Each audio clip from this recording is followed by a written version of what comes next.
ઓમ નમો નારાયણ. હું અરુણાબેન પી ગોસ્વામી સુરતથી તમારું સ્વાગત કરું છું અરુસ કિચનમાં. તો આજે આપણે બનાવશું બ્રેડના ગુલાબજાંબુ. તો એના સારું આપણે આ બ્રેડ લીધી છે 10થી 12 નંગ જેટલી, અને 2 કપ આપણે ખાંડ લીધી ચાસણી બનાવવા માટે, અને ચોખાનો લોટ આપણે લીધો છે 3થી 4 ચમચી. આમાં જરૂર પ્રમાણે આપણે નાખવાનો એમ. દૂધ લીધું છે આપણે, અને એલચી 4થી 5 દાણા, દળેલી ખાંડ અડધી ચમચી, અને થોડાક આપણે બેકિંગ સોડા. તો થોડાક આપણે બેકિંગ સોડા લીધા છે. તેલ જોઈએ આપણે તળવા માટે.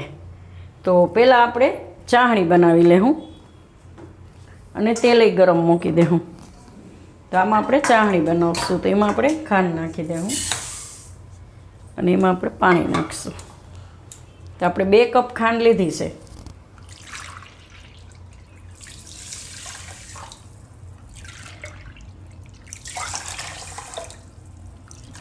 તો આમાં આપણે 3 કપ પાણી નાખીશું, કે ગુલાબજાંબુની ચાસણી થોડીક પાતળી હોય છે. અને તેલનો ગેસ આપણે ચાલુ કરી દઈશું, એટલે તેલ ગરમ થઈ જાય તળવા માટેનું. આમાં વચ્ચે વચ્ચે આપણે હલાવતા રહીશું, અને આનું આપણે તૈયાર કરી લઈશું.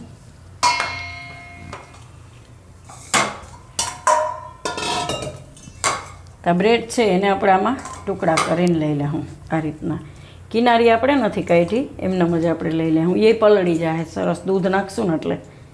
તો બધી બ્રેડ આપણે આમાં આ રીતે કટકા કરીને લઈ લેવું. તો બ્રેડ આપણે આ રીતે ભૂકો કરી લીધો બધી. આમાં આપણે દળેલી ખાંડ નાખી દેવું. બ્રેડમાં મીઠાશ હોય, પણ થોડીક ખાંડ નાખીએ ને એમાં અંદર એકદમ સરસ મીઠાશ આવી જાય એમ. અને આ આપણે બેકિંગ સોડા,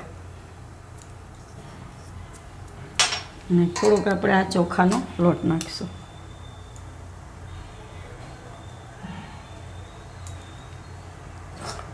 આ 3 ચમચી આની. હવે આપણે દૂધ લેવું.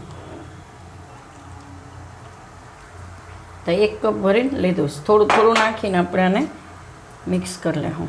બહુ ઝાઝું નહીં નાખવાનું, પહેલાં અડધું જ નાખવાનું. વચ્ચે વચ્ચે ચાસણીને હલાવતું રહેવાનું.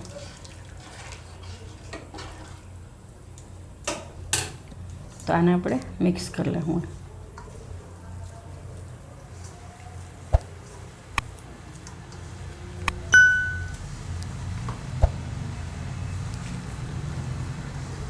તો આને આપણે થોડું થોડું દૂધ નાખતા જ આવું, એકદમ આપણે સરસ બાંધી લેવું લોટની જેમ. આને આપણે આ રીતે લોટની જેમ બાંધી લીધું. બહુ કઠણ નહીં, આ રીતનું ઢીલું. તો એમાં આપણે 1 કપ દૂધની જરૂર પડી. થોડુંક જ વધ્યું છે 1 કપમાં, અડધી ચમચી જેટલું. તો આને સહેજ આપણે તેલવાળું હાથ કરશું, એટલે ચોટે નહીં હાથમાં. જીરીક અમથું આ રીતનું.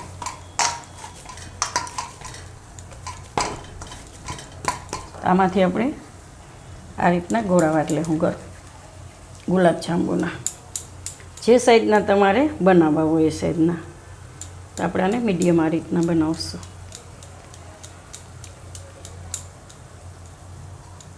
તો બધાય આપણે આ રીતે વાળી લેવું.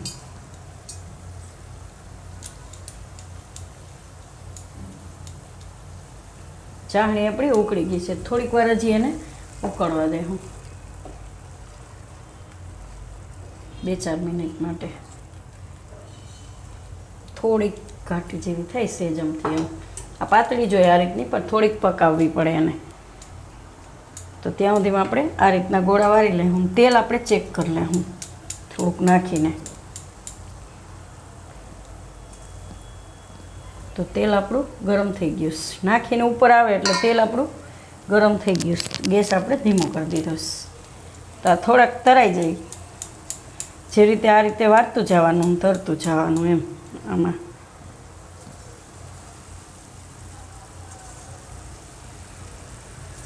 મીડિયમ સાઇઝના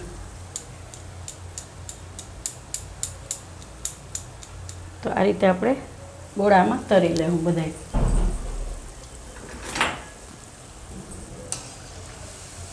થોડાક આમ ઉપરથી ગોલ્ડન હાથે આ રીતના થાય ને એવા બધાય તરી લેવું આપણે.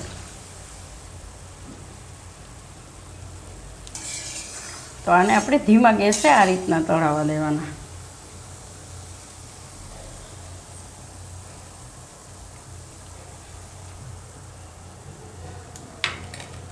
છે ને. આ બીજા બધાય આપણે વારીની રીતે તળી લેવું.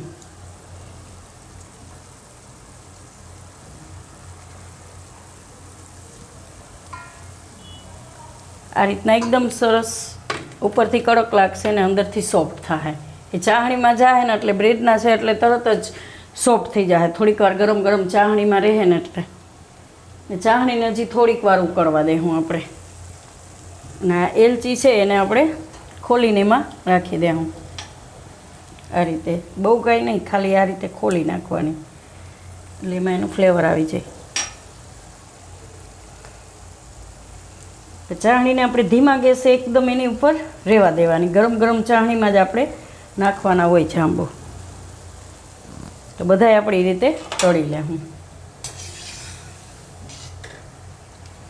આ બધાય આપણે તરી લીધા છે અને ચાહણી આપણે પાછો ગેસ ચાલુ કરીને થોડીક ગરમ કરી લેવાની. આ રીતની અસર થઈ ગઈ. જો આ રીતની ચાહણી જોઈ.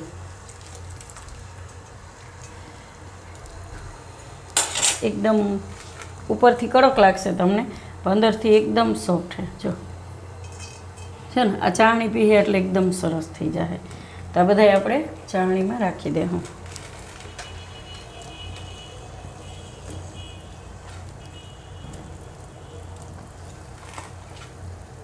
ગેસ આપણે બંધ કરી દેવું.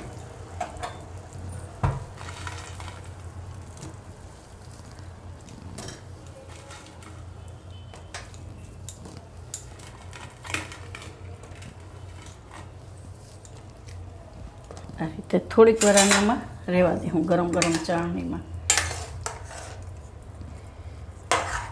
એટલે ચાહણી આ પી લે સરસ.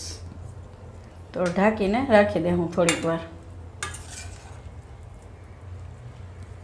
કેમ કે આ બ્રેડના હે એટલે ઉપરનું તરત આપણ પોચું થઈ જાય. તરત ચાહણી પી લે. એટલે ઉમેય નોર્મલી આપણે ગુલાબજાંબુ બનાવતા હોય તો એને અડધો કલાક આપણે ચાહણીમાં રાખતા હોય ગરમ, પછી જ ખાતા હોય. એટલે એકદમ સરસ પોચા થઈ જાય ને ચાહણી પી લઈએ એમ. તો આ કોઈને ખબર નહીં પડે કે આપણે આ બ્રેડમાંથી બનાવ્યા છે. તો થોડીક વાર રહેવા દે હું, પછી સર્વ કરશું. તો આને આપણે થોડીક વાર અમથું રાખ્યું છે, 5 થી 7 મિનિટ જેવું થયું હોય છે ચાહણીમાં નાખીને રાખ્યા એમ. તો એકદમ સરસ ચાહણી પીને આ રીતના એકદમ સોફ્ટ થઈ ગયા. જો આને આપણે સર્વ કરશું. પછી એને ઠંડા થાય એટલે ફ્રીજમાં રાખી દેવાના એમ. ઠંડા સારા લાગે ખાવાના. તો આને આપણે સર્વ કરી લેવું.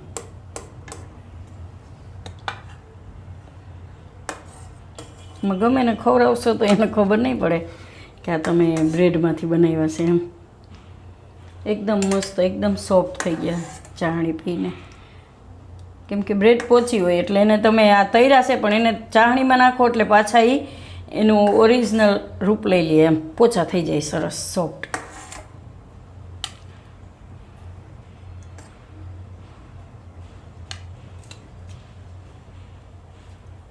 એકદમ પોચા થઈ ગયા. જો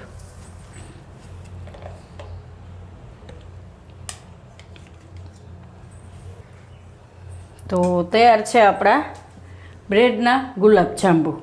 તો જો તમને મારી આ રેસીપી પસંદ આવી હોય તેને લાઈક કરજો, શેર કરજો અને મારી ચેનલને સબસ્ક્રાઈબ કરજો અને બેલ આઇકન દબાવવાનું ના ભૂલતા.